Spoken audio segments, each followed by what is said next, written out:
To the ancient world, the blue stone lapis lazuli was considered sacred. This man, Gary Bowersox, has explored Afghanistan in search of the source of the precious blue stone. He's traveled the same roads as some of the most famous figures from history, such as Alexander the Great.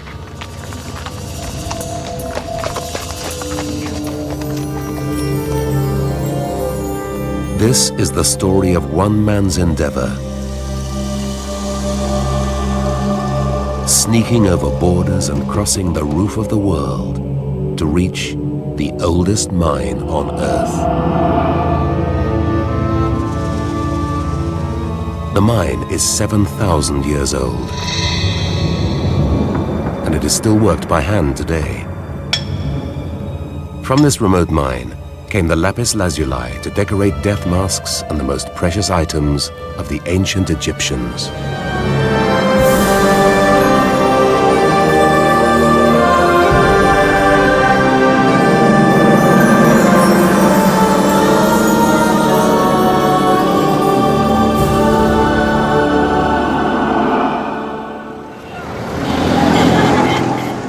The events in this film took place before the tragedy of September the 11th.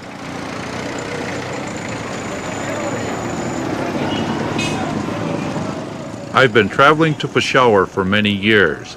I buy gemstones for my business back in the USA. They're traded in Namik Mandi, the ancient salt market. Gems, and almost everything else, have been bought and sold here for as long as anyone can remember. Over the 30 years, I've come to love this place and its people. Each year I return to visit my many friends and buy more gemstones. In Namik Mandi, business is still conducted discreetly and in a time-honored way. Behind closed doors, there are many different gems to be viewed and purchased. Aquamarines? Yes, we do have some Hunza. Wow, these are nice. Look at this. But you know I'm also interested in ruby. You have any ruby? Yes, sir.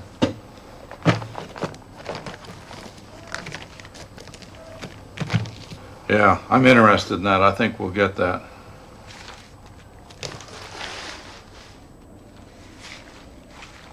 But what about the price? $1 lakh? You know, here, you guys talking about yourself, you know? Things are done differently in this part of Asia. What do you think? The scarf is used to hide hands and fingers that send coded signals about the price. He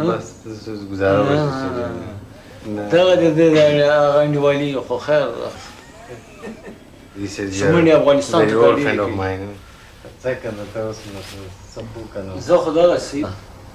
He says, I have struggled very hard to get this material. So I'll start playing. Go ahead. I'm going to give you some discount, but you should give me a good offer. What's his best price? He says, you are my good friend. Yeah, that cost me. Last price we see. Well, if you can't decide, I know it's a problem. Let's just close it up and we'll settle tomorrow. I can see you're not settling this at all, so we'll work on this later. On the same street are hidden a series of underground rooms, at the end of which lies an Aladdin's cave, full of the most ancient of gemstones. The gold in a pharaoh's death mask was just a matrix to hold the most precious stone then known, lapis lazuli.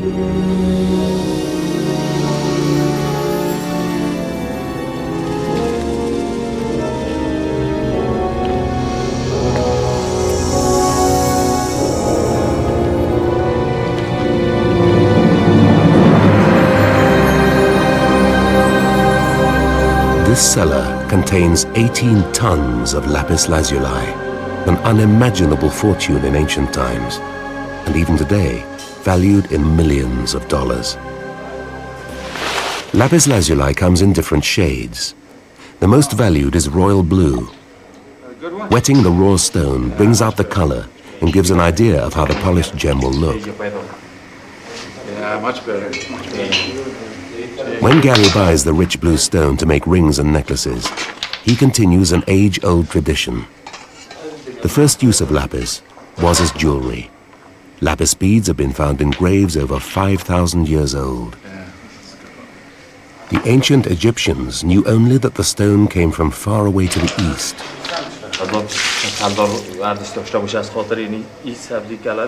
Through his travels, Gary has learned that the mine of the pharaohs lies in Afghanistan, and that the journey is a dangerous one.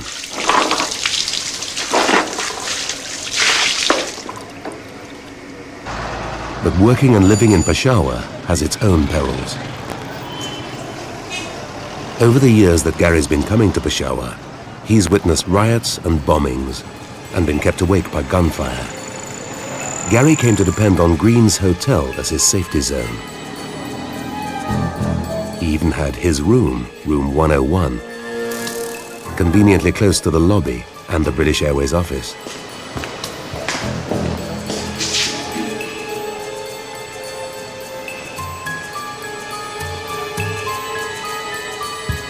But in 1986, this office was blown up. Too close for comfort. Time to move. Gary finished his business and left town the next day. Greens can be delightful when bombs are not going off. And one of the nicest parts is this restaurant, Lala's.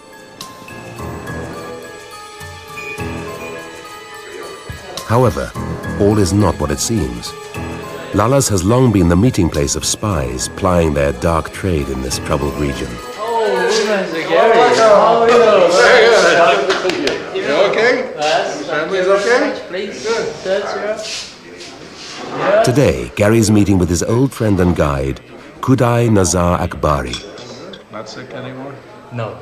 She's good now. She's better. It's great rest and yeah. Gary can remember the bad old days when Russia invaded Afghanistan. You know, I don't think we should talk to you. You want to go in the other room and we can... Then a table by the window was only for the naive. Bullets often ripped in from the street. Quite enough to give the nervous indigestion. The restaurant of the spies is not the place to discuss the trip to Afghanistan. Time to retreat to Gary's room. And what about the Lorry Pass? Has there been any storms there or anything? No. So we're going to get through there and get to Chitral with no problem. Khudai and Gary have worked together for the last 8 years. Have they cleared the landmines here? Yeah, or is it no landmines. still more than 3 million landmines in that area? They've ventured into Afghanistan before and know the dangers well. And then go north.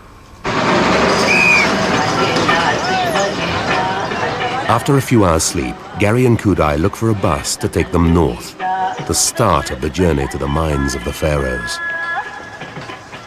The brightly painted buses only ply the streets of Peshawar. What Gary and Khudai need for the journey to Chitral is a plain but reliable minibus.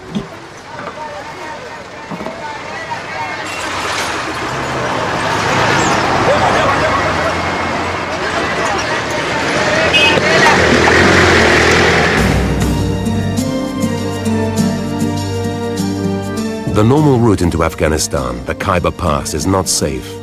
For in July 2001, the Taliban control that part of the country. So the journey is north, parallel to the border, over the Lara Pass and on to Chitral.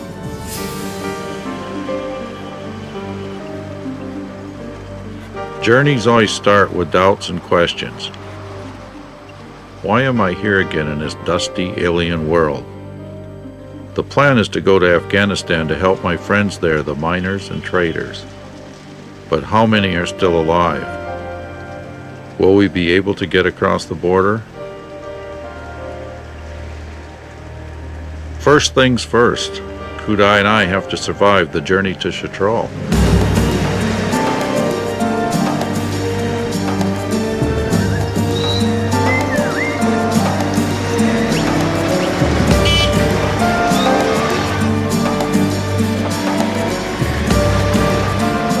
The road soon climbs into the mountains and deteriorates. Only in the summer months is the road passable, and even then there can be trouble, like a sudden thunderstorm.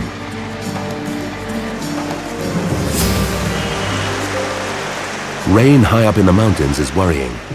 Streams swell into torrents that can sweep away the road and anything on it.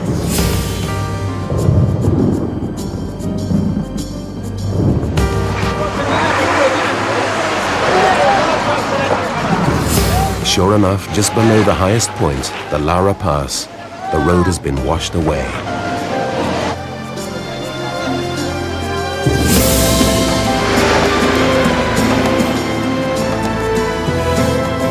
Once they're over the pass, Gary and Kudai have another 6 hours of dusty, twisting roads. Plenty of time to worry about the next stage, the border crossing into Afghanistan.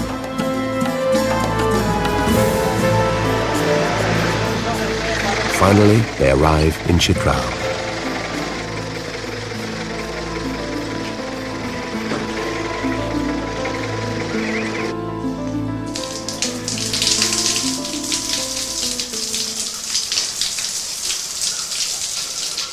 What a miserable long day. 17 hours from Peshawar to Chitral, up over that lorry pass, 10,004, and 42 switchbacks. Then a minibus has to break down, the road washes out, we've got to pull the stinking thing out of the ditch. We're lucky to be here, but actually worse is coming now. We have to figure out how we're going to get across that border and into Afghanistan and up those mountains.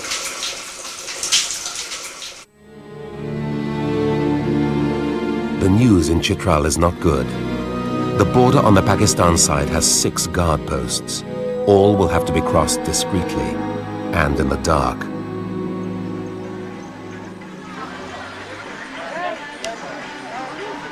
So while Kudai finds out more about the guard posts, Gary checks out Chitral. Chitral has been a strategic town for centuries, controlling one of the oldest trade routes from Asia to Europe.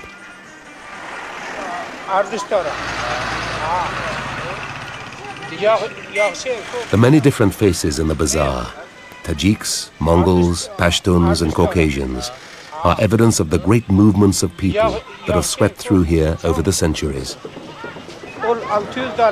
One such, the Kalash people, live nearby in the valleys that border Afghanistan. They have their own distinct customs and religion. As they're not Muslim, the women do not cover their faces. The women's dance celebrates the changing seasons.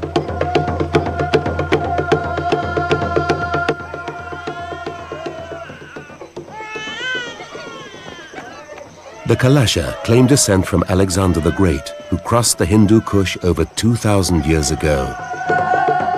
Their looks and distinct dress hint at a southern European connection. And it may well be true. Alexander's march eastward took many years, and his older troops retired on the way. Could some of Alexander's men have stayed in the mountains and married local women? Studying the women, you could convince yourself that they looked Mediterranean.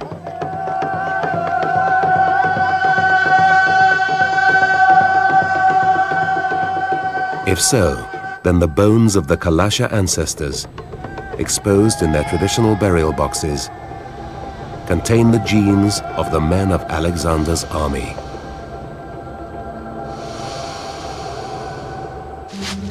After 3 days chilling out in Chitral, suddenly it's time to pack. The police have heard of Gary's plan to cross the border. It's time to leave town. Kudai disguises the Western luggage in local sacks, and they're hidden under boxes. Kudai will travel with the luggage, leaving Gary to meet him at the border.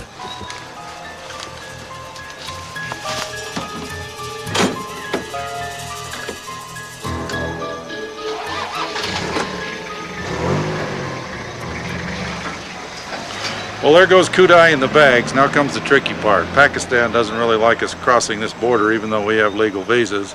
So the plan is that Kudai will take the bags and check out all the guard posts. If I have to, we'll have to run around one, and we'll end up meeting at the border and get on the horses and go into Afghanistan.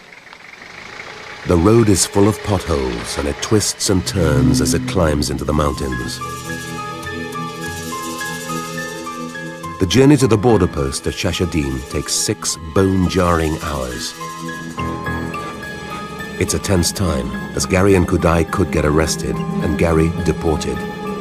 Whatever happens, if they're caught, the journey to the lapis mine will be over for this year.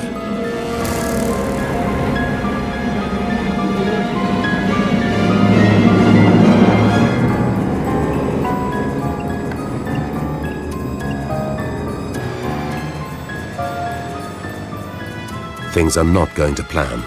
There are too many guard posts, and Gary and Kudai run out of time. Last night ended up being a lot longer than we thought it was going to be. We had to run around 3 posts, and we ended up, the light coming up about 5:30 this morning, and we had to stop because our driver got stopped by military and they wouldn't allow anybody on the road until 6 a.m. So what happened was we ended up following a water channel across the mountain.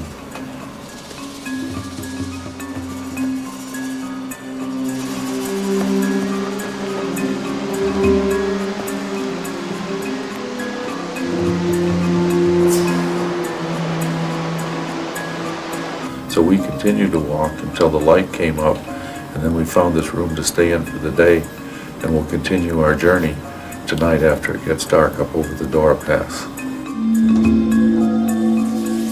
But first, there are the last and most dangerous checkpoints.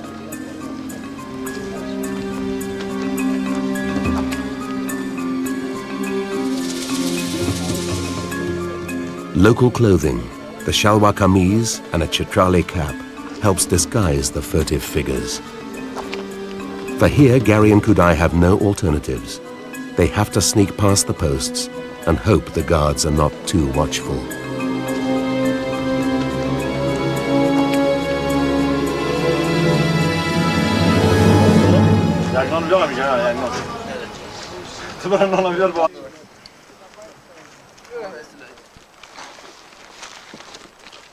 Kudai, we need to tell them to get this. The last and most difficult guard post is behind them.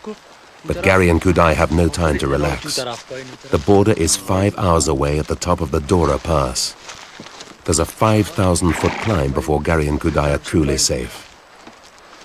Horses, organized by Kudai, are quickly loaded and the long trek begins.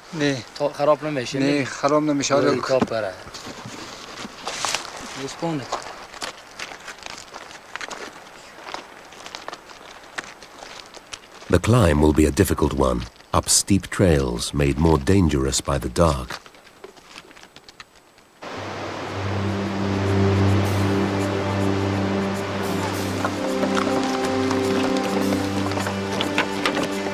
On a previous expedition, Gary's horse slipped and fell on top of him. Both horse and man were lucky to escape without broken bones. The Dora Pass has always been an important trade route, for silk and gemstones in the past, and more recently for weapons for the forces fighting in Afghanistan. It's wise not to ask too many questions of fellow travelers in the night. At sunrise, Gary and Kudai are still struggling up the slope.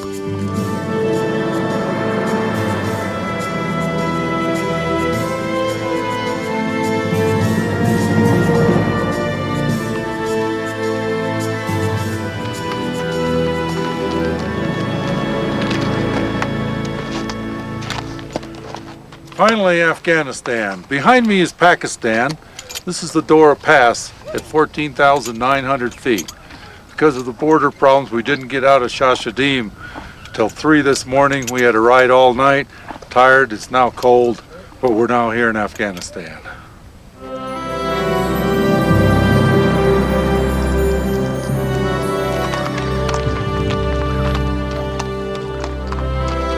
After the long climb, the horses need a rest. But first, Gary and Kudai want to get a few yards between themselves and the border.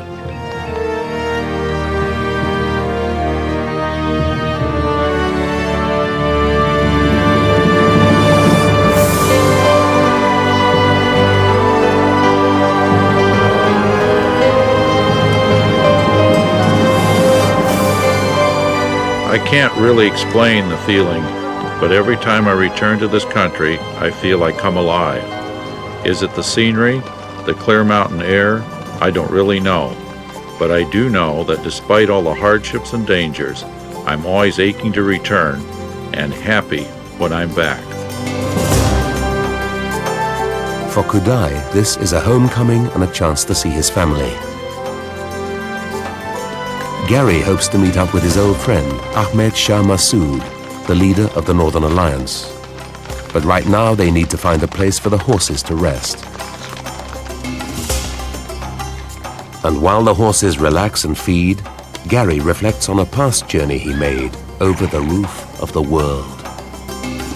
My first trip over Dora Pass was during the Soviet occupation. Matter of fact, I just found these bullets on the ground right here. It was a total war zone. Massoud had a command post up here, right at the end of the lake. There was a Chaikhana, which means tea house or place to stay. And the Soviets had their post at the other side of Topkana, which is the mountain in the distance there. When we got to the Chaikhana, we found out that it was a bad situation. We'd have to climb up over the top of it. You can see a little bit of the snow cap now, but it was very snowy the time we did it. And we had to start in the dark. And I was fortunate because when I got to the top, I met an Afghan who had just been shot at, and he showed me which route to go to avoid the angle of the Russian bullets. The Russians left 12 years ago, but Afghanistan remains a dangerous place. Of more immediate concern, the Chaikhana at the end of the lake is deserted, and Gary and Kudai have to hurry another 10 miles before they find a place to stay. The night is spent in an old Russian army tent. Over the years, its canvas walls must have sheltered a motley crew of gun runners and spies, all sneaking into Afghanistan. Today, things are a little calmer, at least here. The most important thing now is for Gary and Kudai to get fresh horses for the journey on to the mine.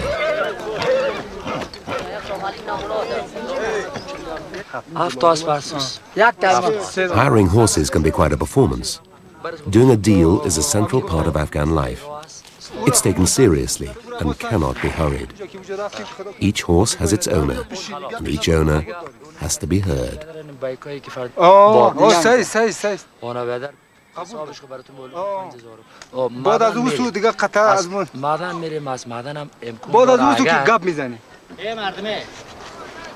This could go on all day. I'll just sit and relax and let Kudai handle this thing. There's no use me getting into it.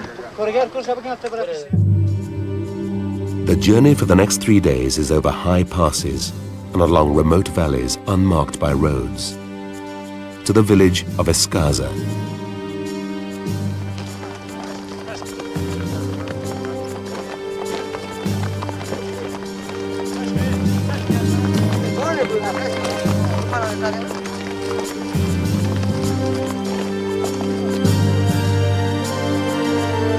The trail across the Hindu Kush, the killer of Hindus, is a real test of legs and lungs. The air is cold and thin and painfully short of oxygen.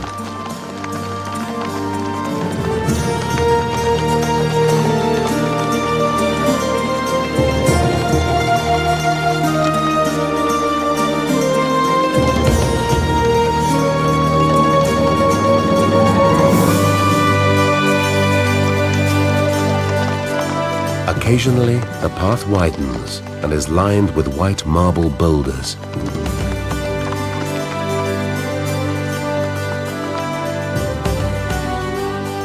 This is a part of the Silk Road, the great transcontinental trade route that stretched from Europe to China.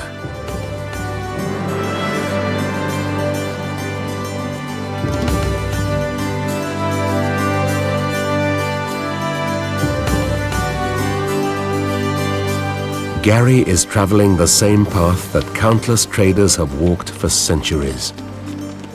Little seems to have changed since unknown and unnamed traders crossed these mountains, carrying the sacred lapis to the pharaohs thousands of years ago. Over the centuries, there have been many other travelers. Marco Polo traveled through this region in 1272 on his incredible journey to China. he accompanied his father and uncle, both Venetian traders.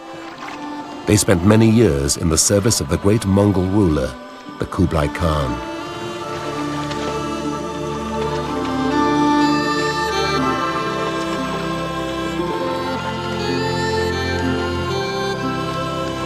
Marco told of the gems hidden amongst these remote peaks. It is a fact that in the same country, in a mountain, are found the stones from which is made lapis lazuli, of the finest quality in the world.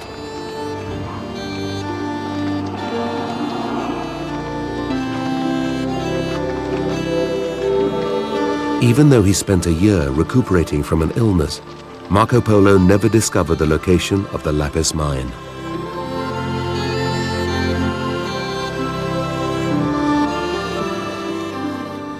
Gary is a trader and adventurer like Marco Polo, and is literally traveling in his footsteps hundreds of years later. But he faces problems that Marco never had.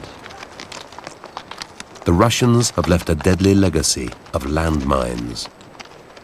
The skeletons of unwary horses litter the sides of the trails. Whole mountainsides are lethal, and you don't leave the trail unless utterly compelled to.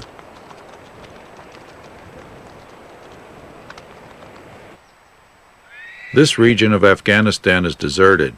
Even the chaikhanas are empty. Despite the kindness of a few people, there has been little food, just green tea and unleavened bread. We've had to sleep in caves, and the journey has been tough on man and beast. I'm looking forward to the first village. After days of hardship, Gary and Kudai reach Eskaza. Even though the Russians bombed it to rubble, the people have slowly rebuilt the houses and their lives.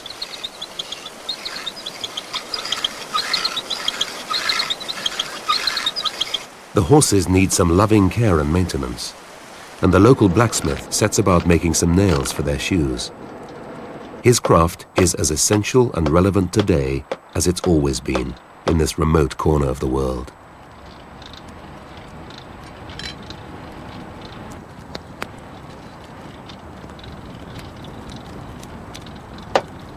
New shoes and rest will help the horses. But Gary and Kudai are feeling the strain too.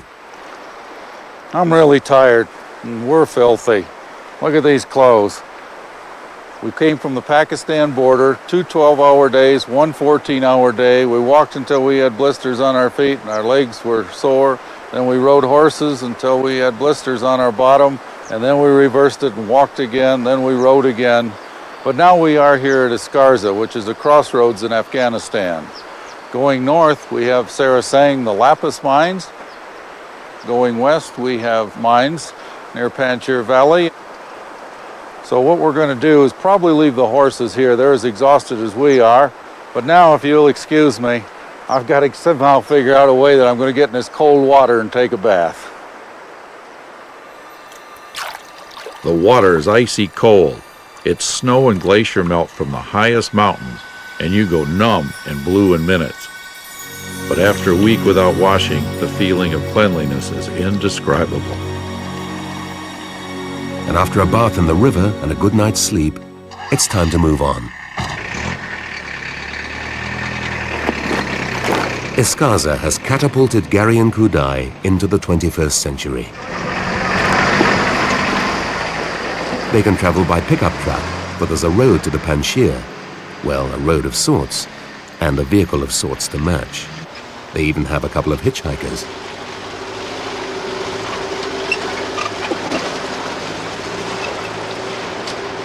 There are a few problems with the highway to the Panjshir, and they soon become apparent at the first river crossing.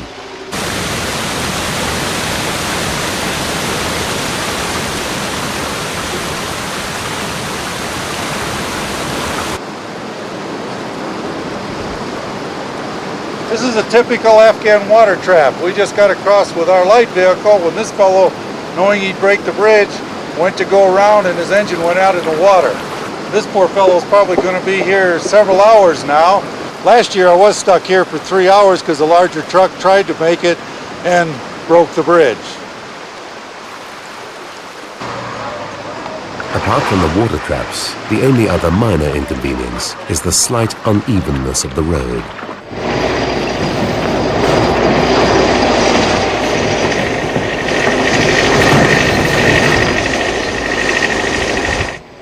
The road passes Anjuman village.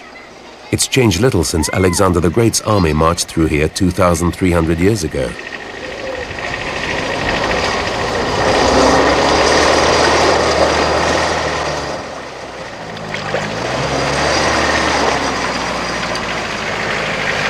The battered and spluttering Toyota is struggling to repeat Alexander's heroic journey.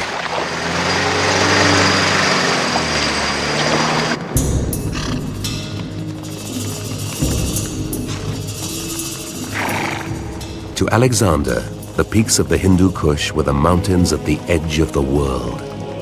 They marked the end of the earth.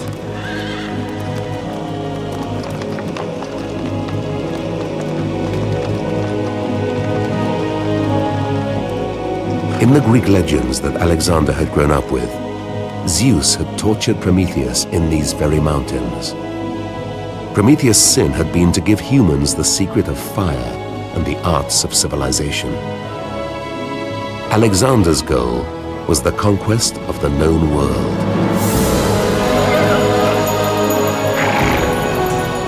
He recruited men for his army wherever he went.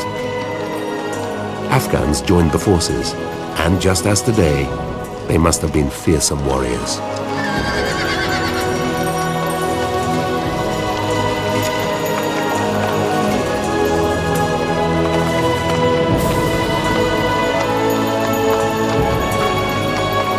Alexander's army stretched for miles, and it may have taken 16 days to cross these mountains.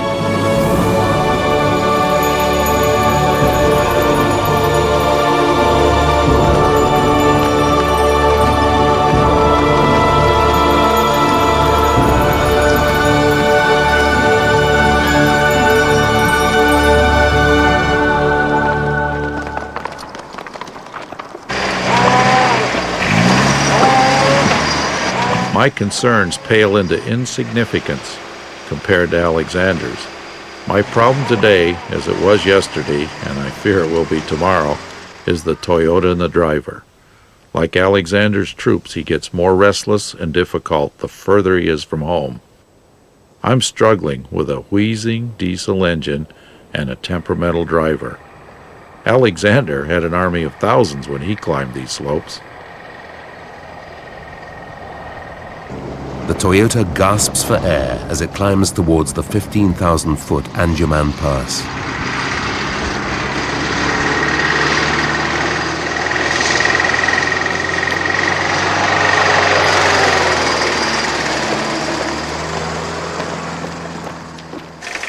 The Toyota doesn't like it.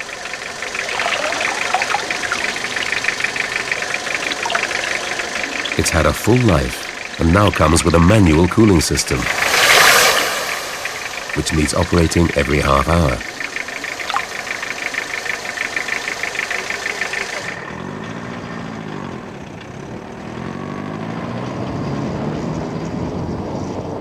The top of the pass. The landscape is completely barren, wind is icy cold. For once, the driver and I are totally in agreement. We have to get down to the Panjshir Valley before nightfall. Nothing is going to stop us now.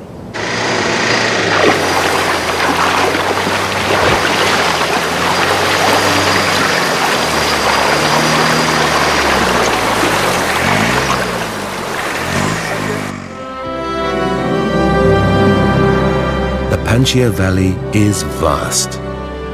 It stretches 70 miles, and there are numerous side valleys and side valleys of side valleys. There are few entrances, and the place is a natural fortress. Gary has traveled here before, and Panjshir brings back mixed emotions. He's seen Afghan friends killed by Russian bombs. This was the scene of some of the fiercest fighting. Yet the Panjshir is a paradise of sorts. Small fields of wheat and barley ripen in the late summer sun. The valley floor is lush because ancient canals bring water from the side valleys for irrigation.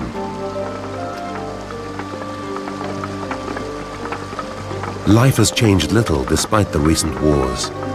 The crops are still gathered by hand, threshed and winnowed as they have been for thousands of years.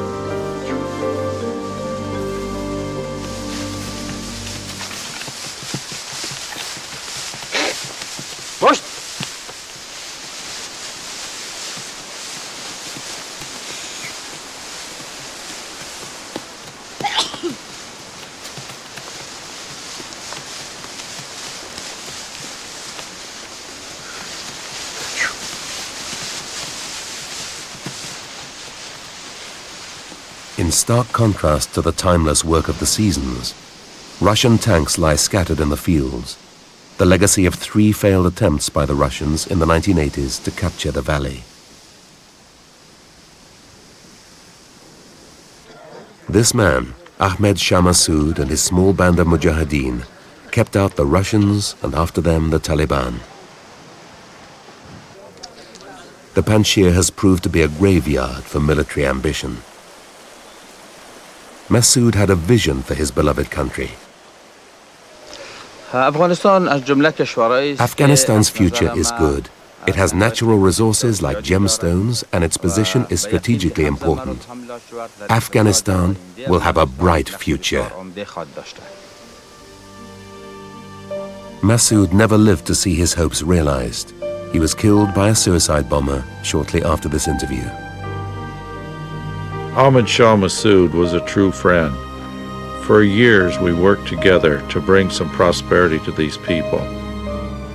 I must continue our efforts to help the miners, help themselves and their country.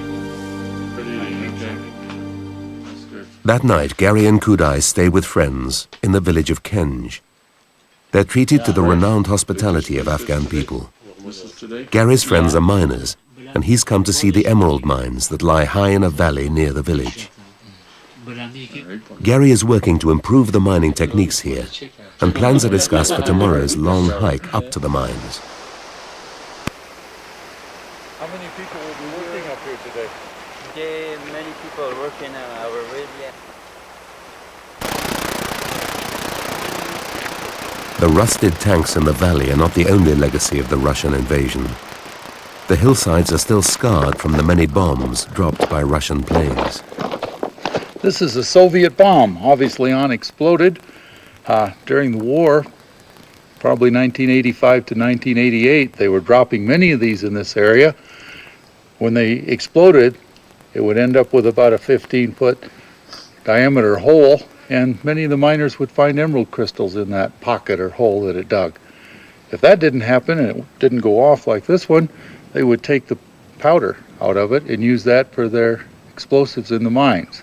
They had to be very careful, and a couple people actually went to heaven this way by the bombs exploding, so it was quite dangerous.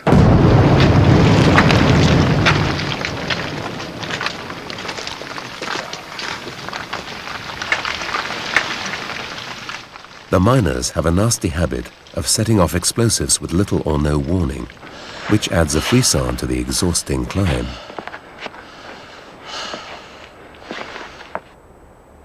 The hillside is honeycombed with mine shafts. The tunnels follow the veins of emerald-bearing rocks into the mountainside. Each mine is independently owned, and the miners set off their explosives whenever they wish. There's only the most basic communication with other miners. With no warning of explosions, entering a mine can have its dangers. Is the vein in this line? Yeah. Good? Yeah.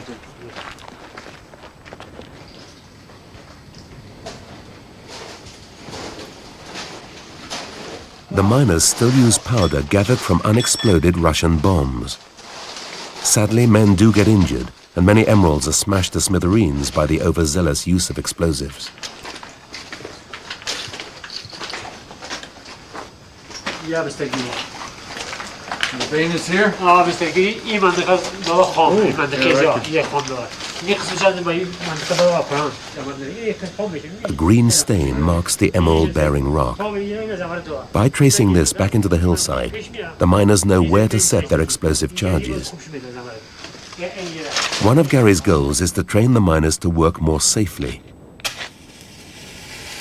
to use less explosive, and to use longer fuses. But Afghan men can be very independent and stubborn.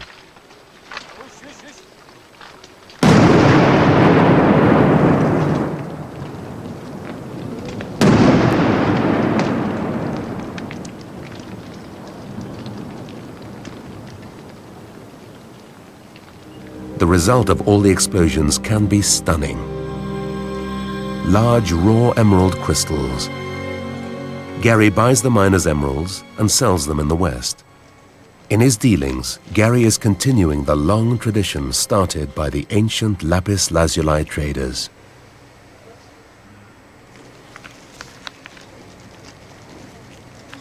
We're now leaving Panjshir Valley to go back up over Anjuman Pass to Askarzer, where we left our horses. Inshallah, they're rested, and then we're off to the lapis mines.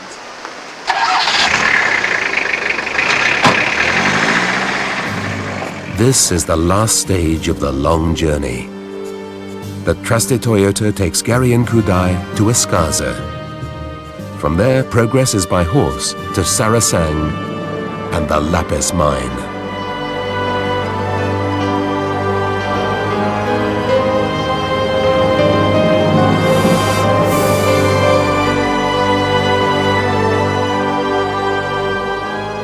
The final days are through the formidable valley of the Kocha. This always gets my heart pumping when I come back here again and visit the lapis mines. We're now at the entrance of the Kocha Valley, and I'll get to see the miners, who are really nice people. I mean, they're always excited to see you, serve you lunch, and everything you can do. They like to take you up in the tunnels. The Afghan people in general are pretty much like that. Yesterday, a man brought apricots from his own place. A man I'd never met before came down from his home and served us a big bowl of them. So not only do we have beautiful country, we've got some really nice people here. The landscape has become more extreme. There is little vegetation, the mountains grow higher and steeper.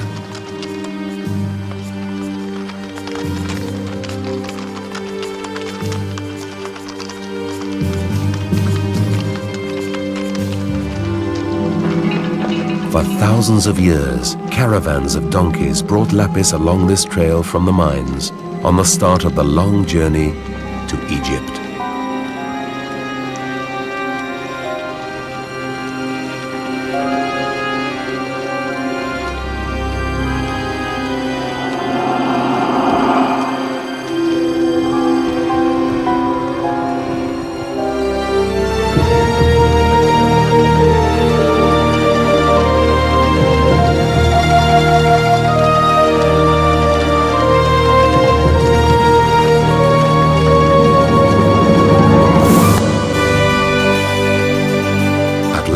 The mine is sighted.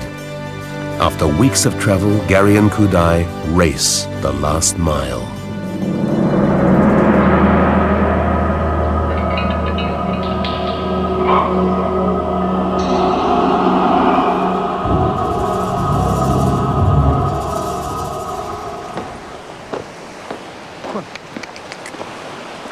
Finally, the ancient lapis mines. You can see the trailings here going for about a mile. They're very high up the ridge. So before I'm going to climb into any of these tunnels, I certainly want to take a rest in the village over here. So high are the lapis mines that they remain locked in snow and ice for most of the year. The miners can only work in the summer. Over the centuries, the miners have built a village on the far side of the powerful Kocha River. Gary and Kudai have the rest of the day to relax. Tomorrow they face the formidable climb to the ancient mines. That night, Gary and Kudai's horsemen join the miners to celebrate and sing traditional songs. Their job is done. کنین آی در گوشه یک منزل ندرت ازرائیل شد اسم مانم آی ندرت ازرائیل کی جان میتی لبد جان شاید که برای The horses will rest tomorrow. The path to the mine is too steep and narrow. The only way to the mine of the pharaohs is on foot. For Gary, lapis lazuli still holds many mysteries, and the following morning finds Gary wondering about the history of this most ancient of gemstones. How was lapis lazuli first found? Was there a curious individual who ventured up the steep slopes, following the scree to find where the stone had fallen from? Did someone walk along the river, as I am today, wondering at the beauty of the polished blue stones? Was that how the source was found? We will never know, as it happened over 7,000 years ago. The moment of contemplation over, it's time to climb to the mine of the pharaohs. The climb is the hardest and most dangerous yet.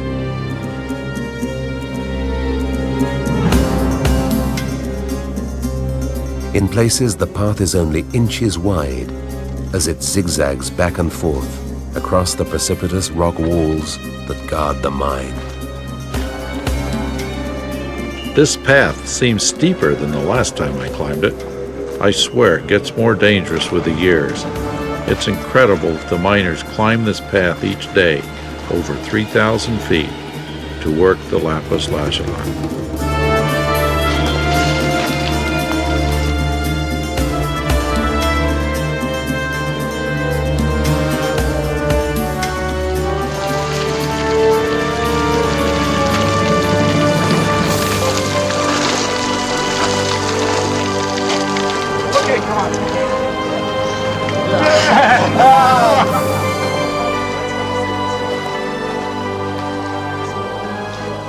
There are few men working. Many have gone to fight in the civil war against the Taliban. Those that remain welcome Gary and Kudai and lead them into the caverns.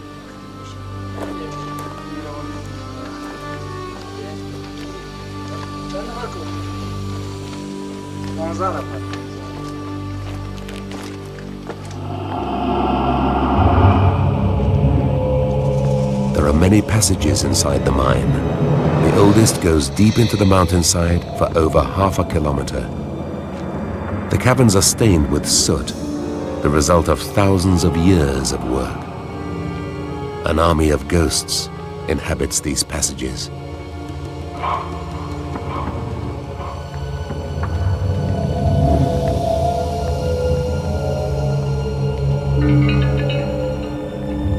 The lapis lazuli was mined by hand.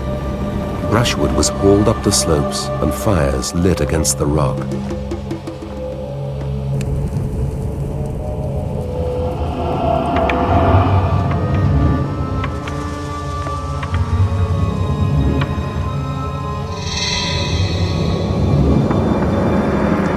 Cold water caused the hot rock to crack and release its precious blue stone.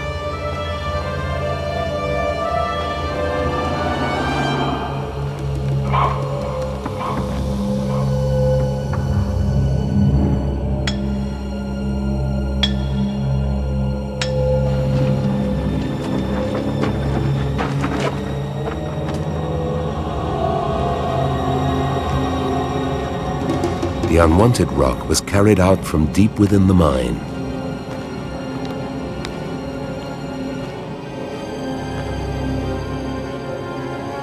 Just as it has for centuries, the back-breaking labor continues today.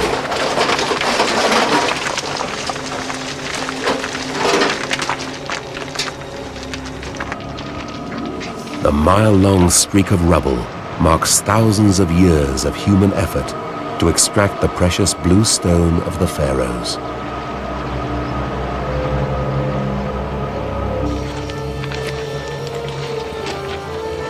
For Gary, the end of the journey is near.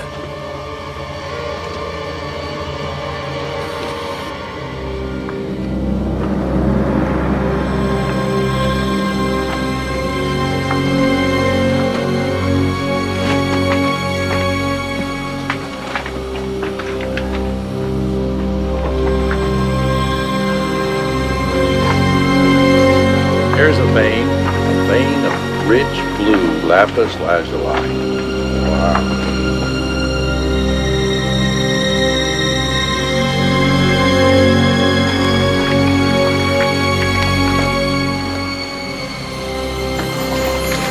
There is a pharaoh's ransom.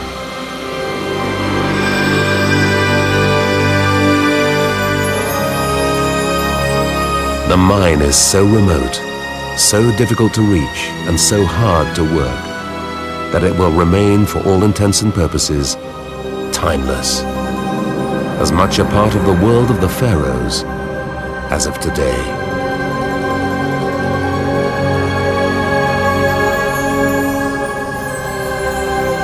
Perhaps it's best that way, for lapis was sacred, and it should remain precious, almost unattainable, except for the most intrepid and daring.